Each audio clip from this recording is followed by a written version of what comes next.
The origin of the whole presence of the University of Waterloo here in Stratford is really an interesting one. It came from a meeting between David Johnson and Dan Matheson. We hosted the Southwest Economic Alliance in 2005. And sitting beside me for the day was David Johnston, the president of the University of Waterloo. We gathered at Dan's instance. I had never met him before for coffee, just in a break, and he said, we'd love to have a university presence in Stratford. And that's how the conversations began. And we kept talking about what it could be, not necessarily the programming, but what it could be for the community in the region. As we continue those conversations, two other important people joined them. One was Tom Jenkins, the CEO of OpenText, which was a spin-out company from the University of Waterloo. The world was starting to go to high bandwidth, and we were just starting to move into 3G and 4G. But at that time, we were starting to believe that we could do things like video conferencing. Things we take for granted today were just beginning. And David was the one that took the Council of Canadian Academies study. And in the upper axis was jobs in the future economy, and the outer axis was money in the future economy. And David looked at me and he said, Dan, that's where we're going. We're going to be digital media. And before long, we were a pretty neat collective group trying to put this all together around a concept. And Ken Coates was coming in from his latest placement to become the Dean of Arts. We were looking at the whole question of how do you actually respond to both the students' demands and the expectations, but also the workforce. How do you sort of find that sort of sweet spot where the students are interested, the faculty are keen, there's academic rigor, and there's really good jobs out the other end. And so we started talking about this within the Faculty of Arts. And what really happened was a long series of conversations with people in the private sector and said, when you're hiring people, what skills are you looking for? We had a need for individuals that were skilled both in media as well as computer science.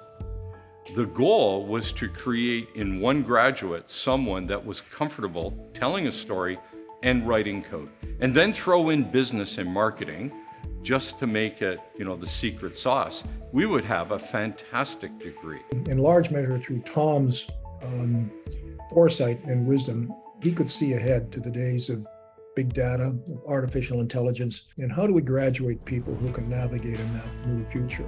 And it was really David and Ken Coates. They said, you can be so much more in the future economy and turn out the leaders by not just embracing what's easy. I was brought in to lead the very initial stages of the establishment of the university here in Stratford.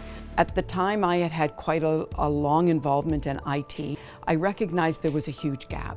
And that gap, of course, had to do with the fact that technology had been built by technologists with very little interface to humans. I was appointed by Dean Ken Coates to lead the academic operation. The school was going to be centered around digital arts, digital media, within a business context. And it was then in subsequent years that we honed in on that mandate in order to take into account current trends in technology and discipline around user experience.